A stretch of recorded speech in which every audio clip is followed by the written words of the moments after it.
Olá, professores do Brasil inteiro. Para mim é uma grande honra, um grande prazer estar aqui com vocês no CONAGED, esse congresso pioneiro, né, que vem lançar luzes sobre a gamificação na educação no Brasil. Meu nome é Hilda Gosling, eu sou uma professora formada pela comunidade Game Educar com o título de Master Game Educar.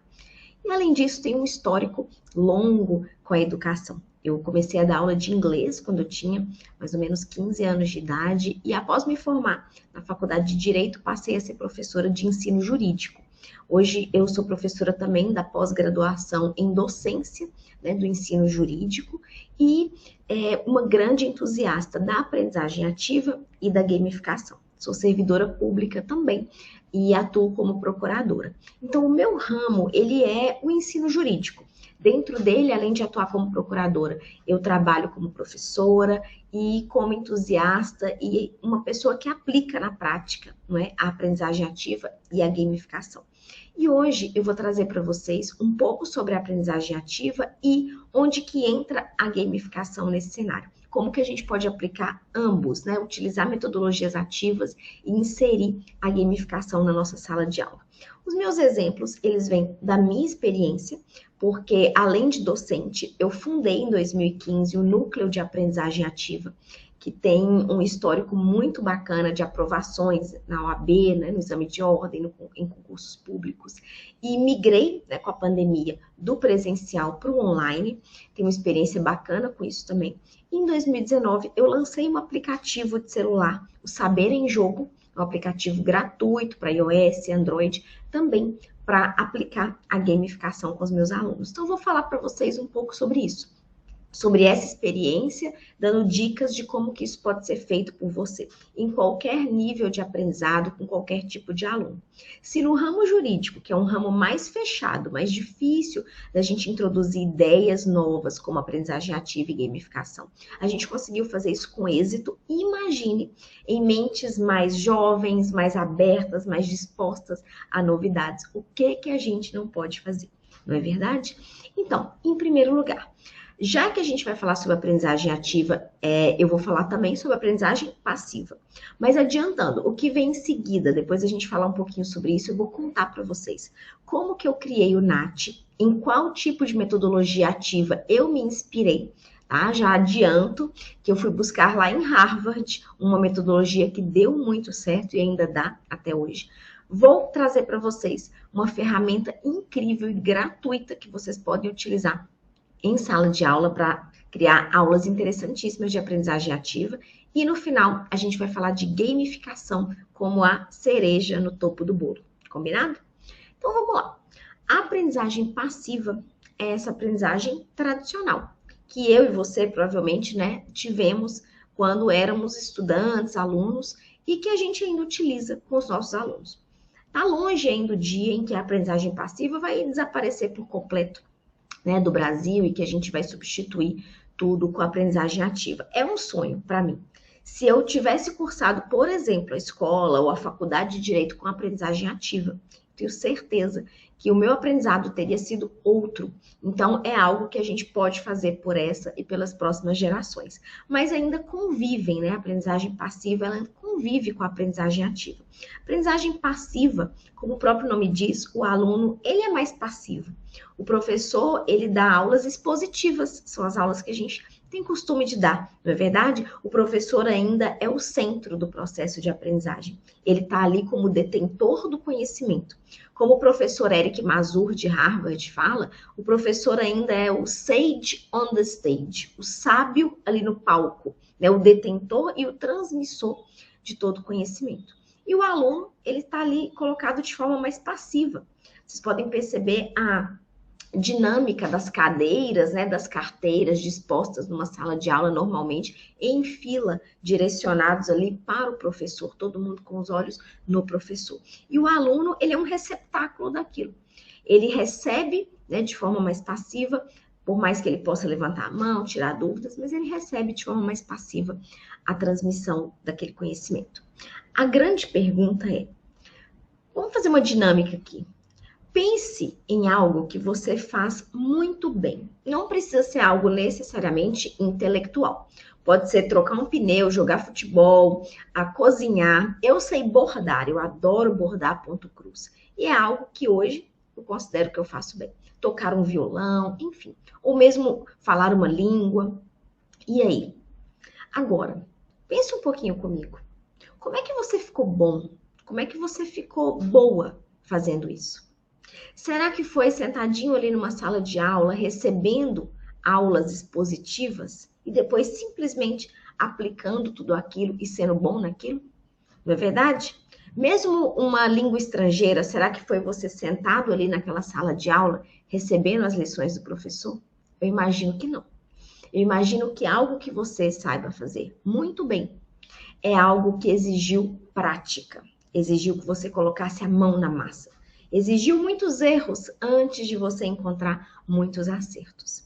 Tá aí uma sementinha para você pensar na aprendizagem ativa. E agora, outra semente importante. Você já deve ter ouvido falar, claro, nos estudos do William Glasser, na pirâmide dele. Então, eu vou mostrar para você uma pirâmide da aprendizagem, alguns chamam de cone da aprendizagem, simplificada, que mostra para a gente essa ideia de como que a gente realmente aprende. Vamos lá, então? Vou mostrar aqui para vocês. Olha só, o que a gente tem, né, com base nessas pesquisas? A taxa média de retenção da informação, como que a gente aprende? 5% apenas com uma aula comum. Aumenta um pouquinho com leituras, né? Aumenta um pouco mais com audiovisual. Quando você tem demonstrações, o seu aluno, ele consegue ver um pouco melhor, enxergar um pouco melhor aquela matéria. Mas a coisa melhora mesmo quando a gente coloca em cena discussões em grupo. Você aprender fazendo, olha a cultura maker aí, não é? E você ensinar aos outros. Eu acho fantástica essa questão de você aprender ensinando aos outros. A gente que é professor, a gente aprende muito ensinando, né? Porque a gente está ali transmitindo aquele conhecimento, mas pena que para quem está recebendo de forma passiva não é tão prático assim. E é por isso que eu vou falar mais um pouquinho ainda do professor Eric Mazur de Harvard, que fundamentei vários dos meus estudos nele, porque ele diz, procure no YouTube, Eric, com C no final, Eric Mazur, um professor de física, e ele tem uma entrevista de uns 13 minutinhos, se você colocar no YouTube Eric Mazur entrevista, você vai encontrar. É uma entrevista de 13 minutos imperdível, tá? Em que ele conta como que ele descobriu a aprendizagem ativa de uma forma totalmente inesperada e como que ele começou a usar isso em Harvard com os alunos de física dele, tá? Imperdível essa entrevista. E ele fala o que pra gente? Que o processo de aprendizagem a gente pode dividir em dois momentos importantes. O momento em que você tem acesso ao conhecimento, né? Faz leituras, assiste uma videoaula, uma explicação, enfim. E aquele momento em que você meio que coloca na prática e entende, né? É o que ele chama de sense making, né? Então, make sense é fazer sentido. É naquele momento em que você entende e aquilo faz sentido para você. Qual que é o problema da aprendizagem passiva? A transmissão do conhecimento, digamos assim, o contato com aquela matéria acontece em sala de aula. Mas o segundo momento em que você vai entender, vai fazer exercícios, vai ter dúvida, né? Vai para a tarefa, normalmente, acontece em casa. E ele propõe, e se a gente inverter esse processo? Quem aí já não ouviu falar da flipped classroom, né? A sala de aula invertida? E se a gente inverter esse processo? E se o aluno ficar responsável por estudar em casa? Assistir o seu vídeo, ouvir o seu áudio, ler a sua apostila, ler um livro. E na sala de aula, a gente aplica esse segundo momento. O momento de trocas, de questionamento, de exercícios, de colocar a mão na massa. Tá aí uma ideia bacana sobre as metodologias ativas. Metodologia ativa é um gênero, né? Não é um só. É um gênero, metodologias ativas. Você já deve ter ouvido falar do PBL, não é? O método que eu vou passar aqui hoje para vocês, que eu utilizo, é o Peer Instruction, a instrução por pares. Então, existem várias metodologias ativas, né? Ensinar por meio de uma metodologia ativa, você pode escolher, né? Ou mesmo combinar algumas metodologias. Então, essa é a ideia por trás da gente trazer essa substituição de aprendizagem passiva por metodologias ativas, pela aprendizagem ativa. Até porque, gente, gamificação envolve, né, aquele cenário de colocar o aluno com o contato direto com a matéria e a mão na massa. Ele está ali participando de jogos, de atividades. A gamificação ela não combina muito com a aprendizagem passiva. Então, se for para a gente colocar a gamificação em sala de aula, eu sugiro a gente dar um passo adiante. Ao invés de simplesmente dar uma aula de aprendizagem passiva e depois introduzir a gamificação no final da aula, numa aula extra, enfim, por que não ter uma aula de aprendizagem ativa e ali, naquele contexto, introduzir a gamificação? Eu vou mostrar como, tá? Então, um conceito mais ou menos de aprendizagem ativa, ele envolve o quê? Envolve a gente entender que na aprendizagem passiva, o professor é o centro do processo de aquisição de conhecimento de aprendizado. Na aprendizagem ativa, a gente vai inverter um pouquinho os papéis, não é? O professor, ele deixa de ser o transmissor de todo o conhecimento e ele passa a ser um curador desse processo de aprendizagem do aluno. Então, ele tem uma responsabilidade imensa, o papel dele não diminui, pelo contrário. Preparar a aula para direcionar toda essa dinâmica que vai acontecer na aula é fundamental, né? O professor, ele vai guiar, ele vai conduzir o aluno no processo de aprendizagem. O aluno, ele ganha mais autonomia. Ele passa a ser um personagem mais central no processo de aprendizagem. O processo está focado nele. E o professor faz o quê? A gente fornece, né, os instrumentos para que o aluno possa estudar de forma antecipada, antes da aula. Eu forneço para os meus alunos cronograma de estudos, indicação bibliográfica, materiais, todo o aparato para que ele possa se preparar, não é? Na aula, eu transmito desafios, atividades diversas, em que o aluno vai colocar em prática aquilo que ele estudou. Eu vou corrigir eventuais erros. Se eu escuto em uma discussão em grupo uma informação errada, eu vou ali para corrigir aquilo. Então, o professor ele tem um papel fundamental. Só que ele não é mais aquele sábio, não é, no palco, transmitindo verbalmente o conhecimento, todo mundo caladinho, só tentando assimilar. Até porque a gente sabe que, como todas as pesquisas indicam, e vocês podem imaginar quando vocês foram alunos e até quando a gente vê o nosso aluno, a aprendizagem passiva ela não é tão eficaz. O aprendizado ele não ocorre, né? Ele não ocorre de forma real, de forma efetiva, quando a gente está ali verbalmente só tentando transmitir o conhecimento. Então, essa é mais ou menos a ideia que eu quero passar para vocês. Eu tenho um artigo que eu publiquei na revista Game Educar, organizada, né? No manual, aliás, né, nessa obra, Educar, eu quis falar Game Educar, porque eu quis falar do Ivânio da comunidade Game Educar. Então, vamos lá. Nessa obra aqui de 2022, a Educar, eu publiquei um artigo justamente falando sobre isso, aprendizagem ativa versus a passiva, e toda essa dinâmica que eu vou mostrar para vocês. Agora, vamos lá. Eu quero contar para você um pouquinho sobre como que eu usei isso, que até agora a gente está na teoria, na prática.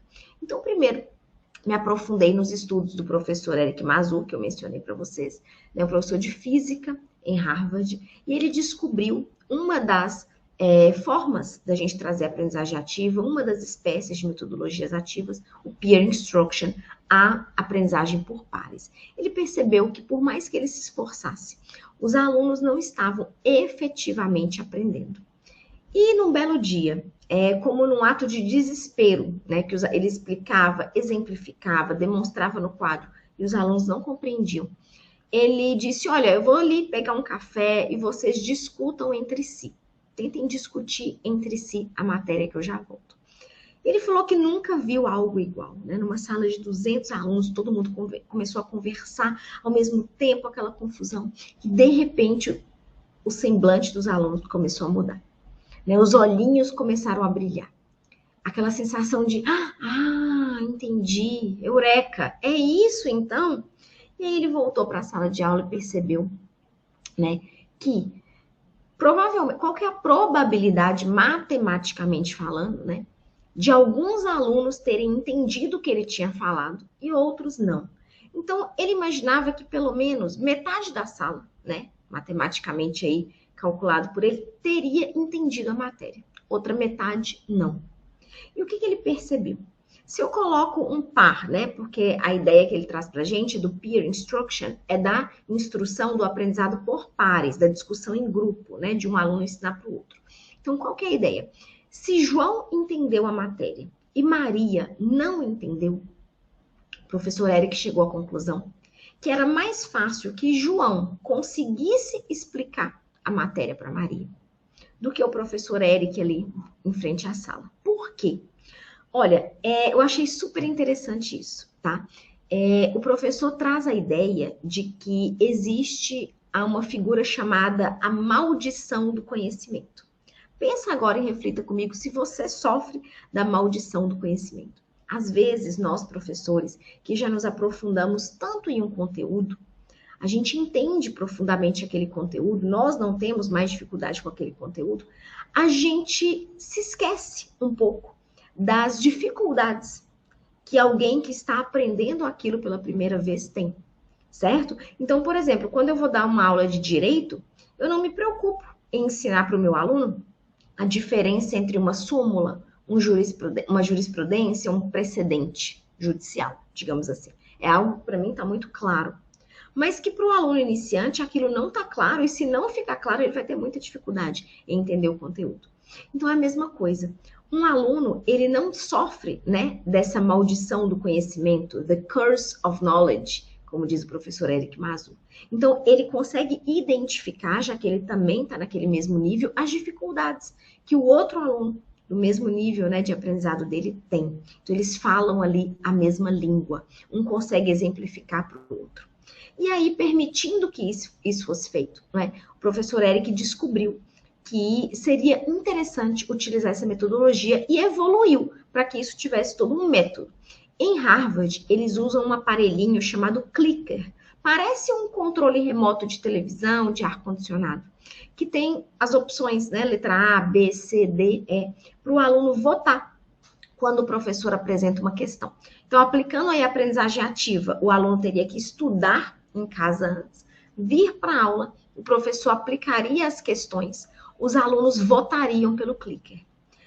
O aluno vota preservando a sua privacidade, porque chega até o computador do professor apenas os dados, né? Claro que o professor, ele recebe também, tem como configurar isso, de qual aluno está vindo cada informação, mas ele não precisa revelar isso para a sala. Ele recebe no seu computador e pode projetar na tela os dados. Quantos alunos marcaram letra A, B, C, D, E? Será que eles acertaram, foram muito bem, foram muito ruim? Se o resultado, não é, dessa primeira votação, quer dizer, apresentei uma questão de prova, muitos alunos acertaram, muitos alunos erraram. Se o resultado foi um erro massivo, né, a turma não está entendendo a matéria, o que o professor faz? Ele dá um tempinho para os alunos discutirem a matéria entre si e aplica a mesma questão de novo. Qual que é a ideia? As chances de quem entendeu a matéria conseguir convencer quem não entendeu de que o gabarito que quem acertou, né, é o gabarito certo, é muito maior do que a chance de quem errou e não entendeu convencer a outra pessoa do contrário. Eles não sabem ainda se acertaram ou erraram. Cada um vai tentar convencer o colega do seu ponto de vista. E aí, após essa troca de informações, essa peer instruction, essa instrução por pares, esse aprendizado por pares, eles votam novamente. E qual que é o resultado? O índice de acerto sobe exponencialmente. Porque quem entendeu a matéria consegue, com muito mais êxito, convencer e explicar a matéria para quem não entendeu. E aí entra o professor na fase final, puxando uma discussão com toda a turma, apontando erros e acertos de cada alternativa, imaginando aí, né, questões de múltipla escolha, pode ser também questões abertas, né, discursivas, e aí, fechando o raciocínio, passando para a próxima questão. O que eu fiz? Pegando toda essa experiência do professor Eric, eu criei em 2015, em Belo Horizonte, o Núcleo de Aprendizagem Ativa. Hoje ele funciona online. Vou mostrar para vocês, vou pedir licença para mostrar para vocês o seguinte, uma tela, tá? Com a foto da minha sala, da sala que eu montei de aprendizagem ativa. Olha só. Aqui, deixa eu ver se já está aparecendo para vocês.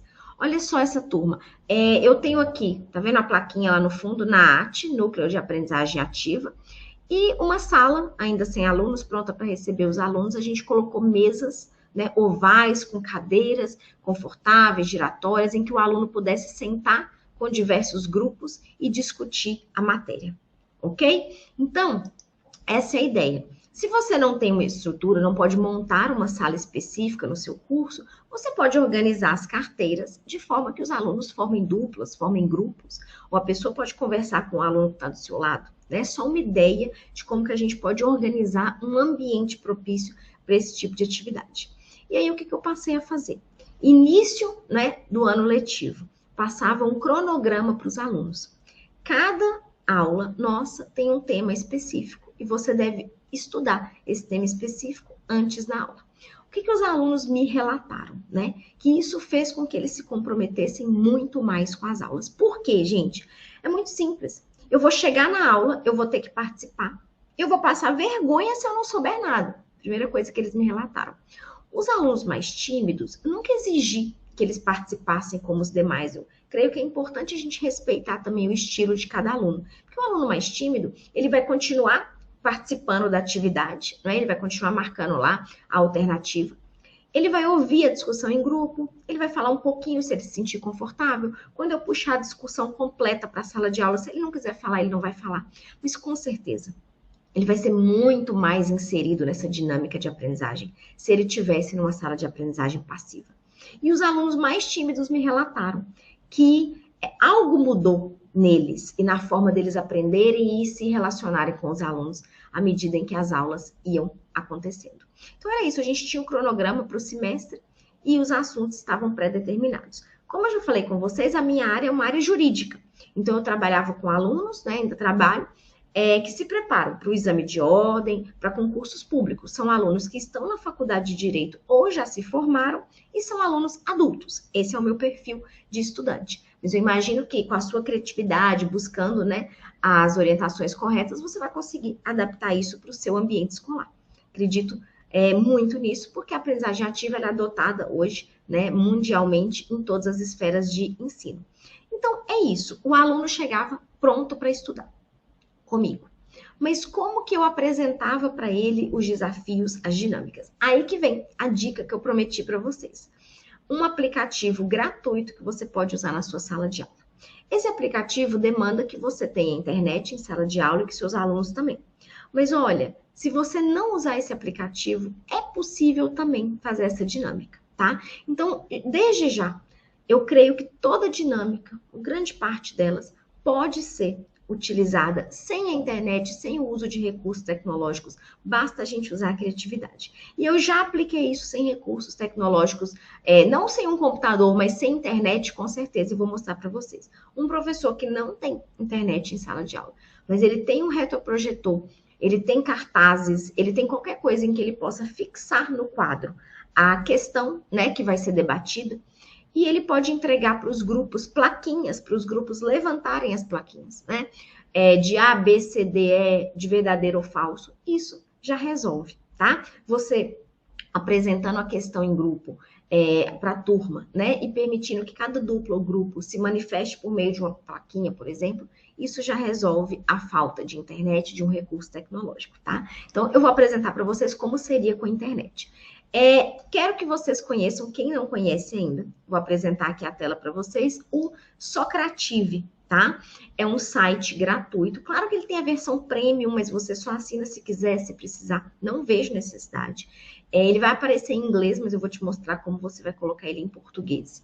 E além de ter o Socrative no formato site, eu uso muito o site, ele tem 2 aplicativos, o Socrative Teacher, para você baixar, para você usar como professor, e o Socrative Student, que é o do aluno. O Teacher, ele é laranja, o do aluno, ele é azul, e você vai achar na Play Store, na App Store facilmente. Então, eu vou te mostrar aqui agora, rapidinho, como que é o site do Socrative, tá?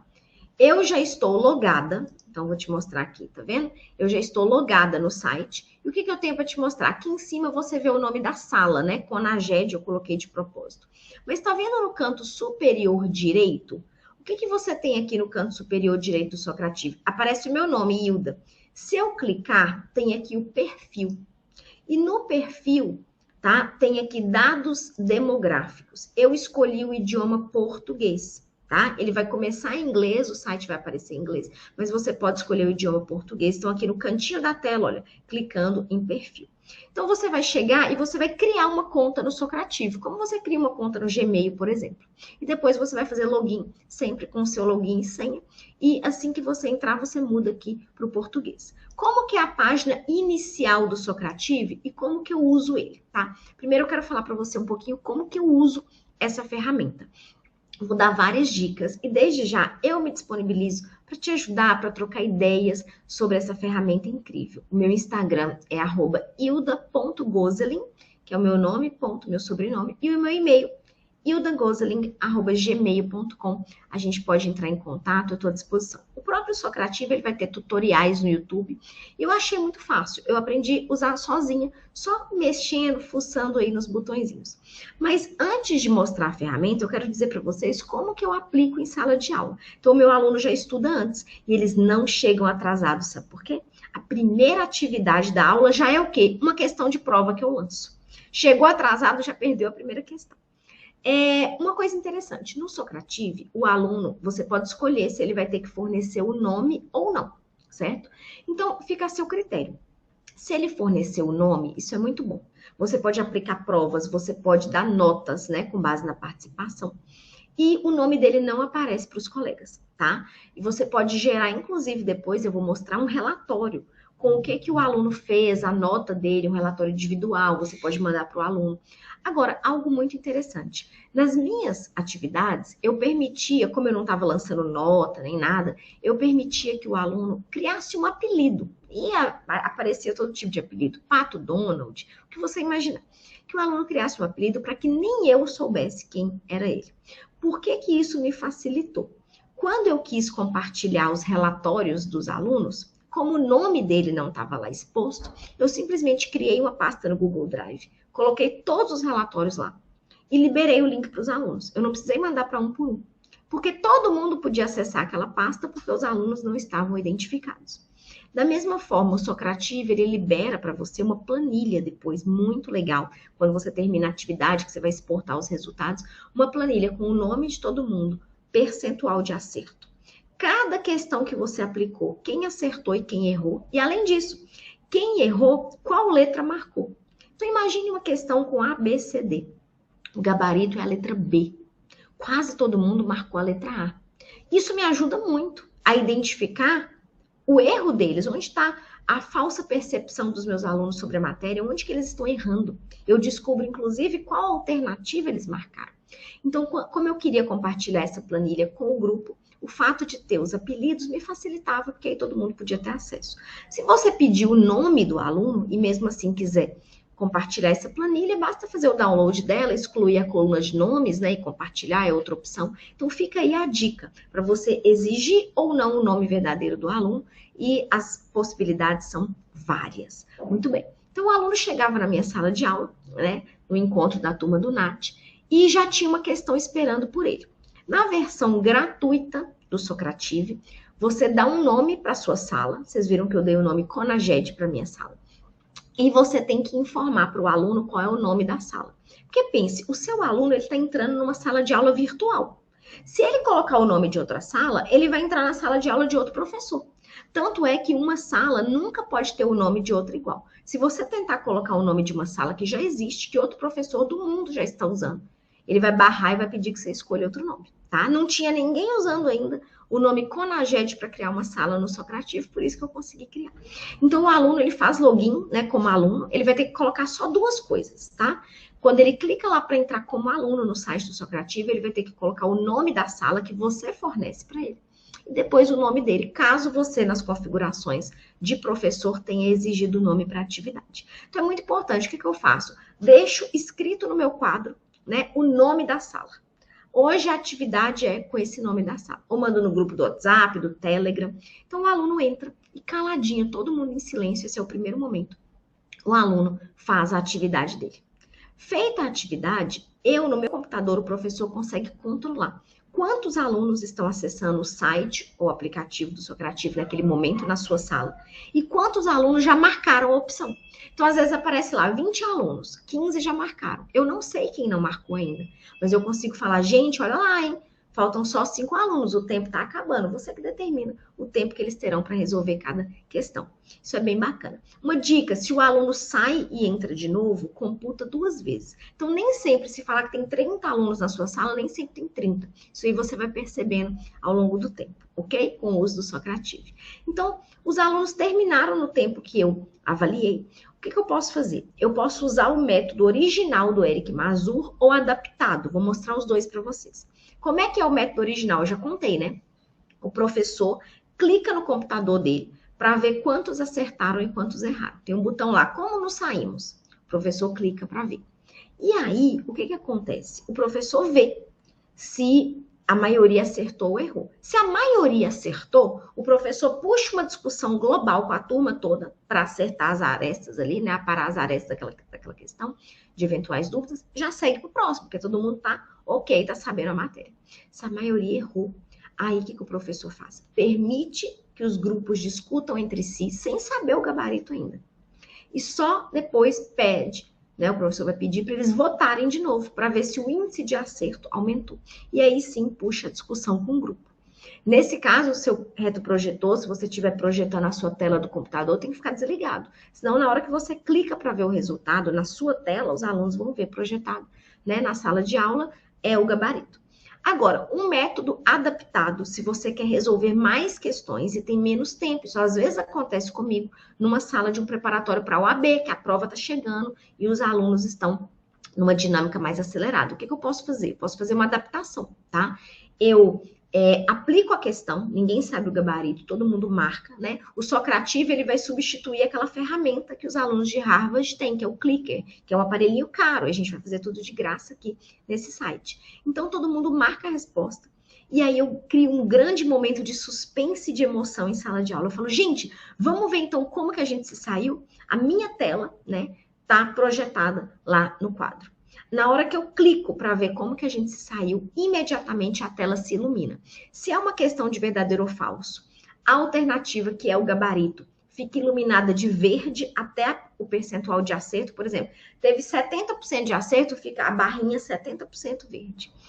E a alternativa, que era o gabarito incorreto, né, que não era a resposta, fica preenchida de vermelho até a porcentagem de pessoas que marcaram aquilo. Então, no meu exemplo, 30% vermelho.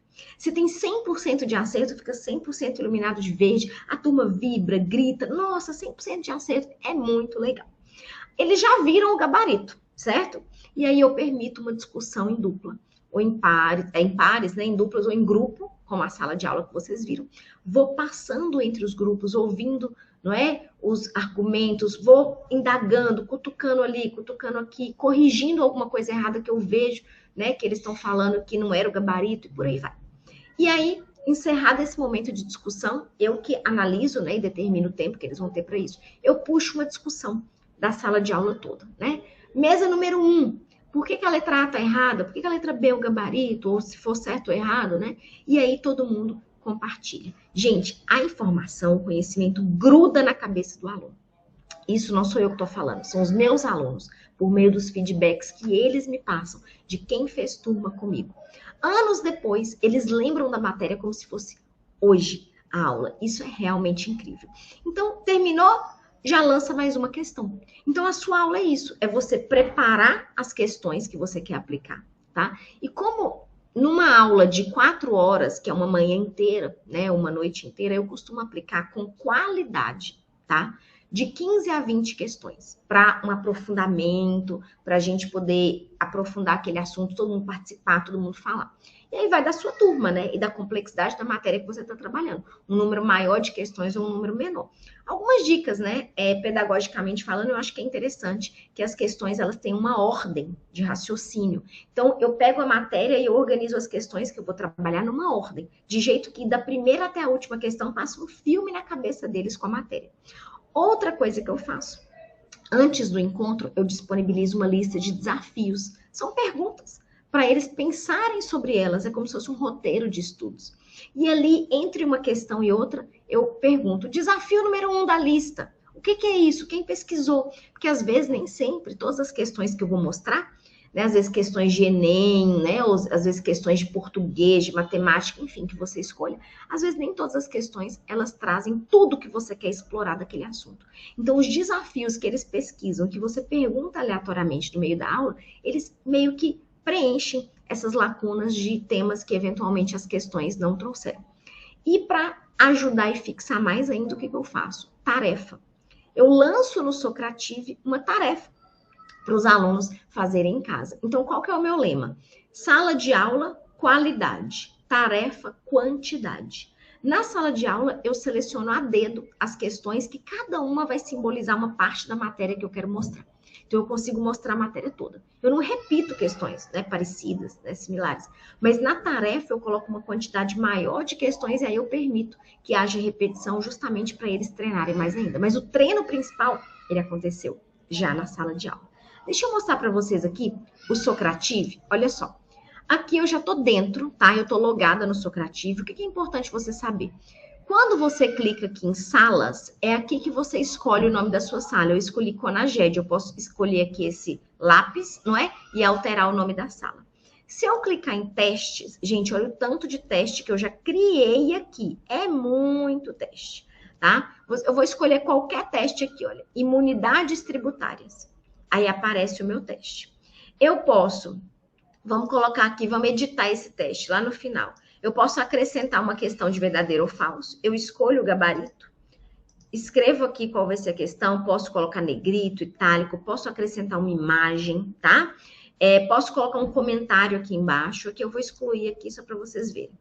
E múltipla escolha. Posso marcar qual vai ser o gabarito, né? Escolher, colocar aqui o enunciado, colocar as alternativas. Posso acrescentar uma imagem. Então, é muito fácil criar um teste. Você dá um nome para ele. Tá? Aqui, ó, aqui eu posso criar um novo teste, tá? Se eu quiser.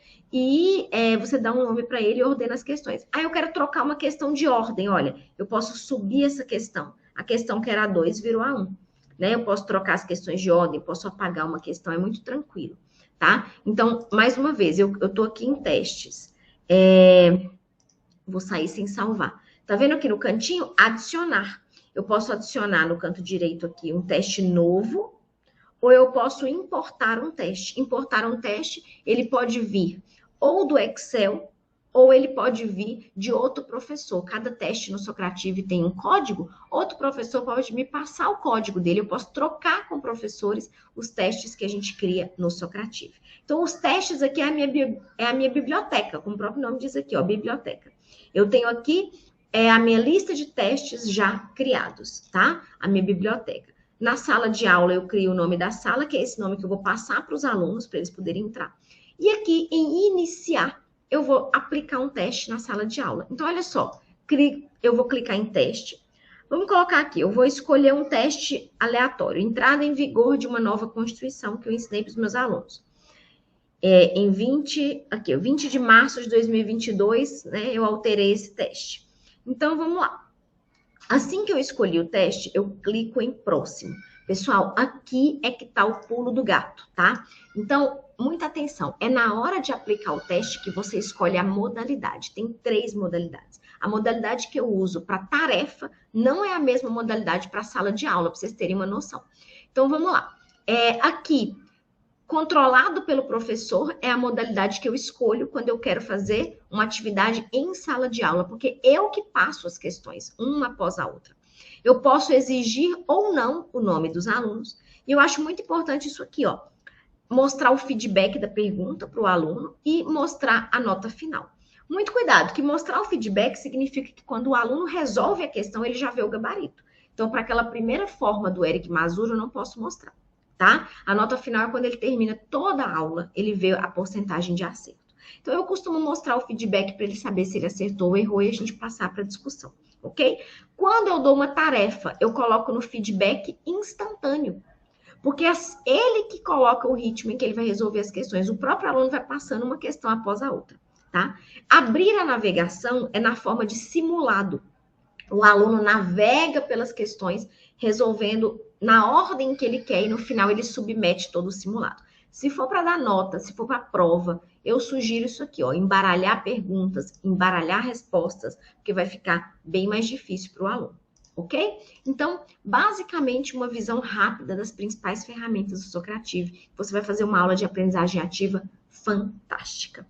Mas, Hilda, e a gamificação? Então, gente, eu sou tão apaixonada por gamificação que olha aqui, ó, já tô com a minha caneca do Saber em Jogo. Criei um aplicativo de celular. Saber em Jogo, ele foi um sonho para mim, que ele se concretizou. É um aplicativo gratuito, está disponível no iOS, Android, né, para você baixar.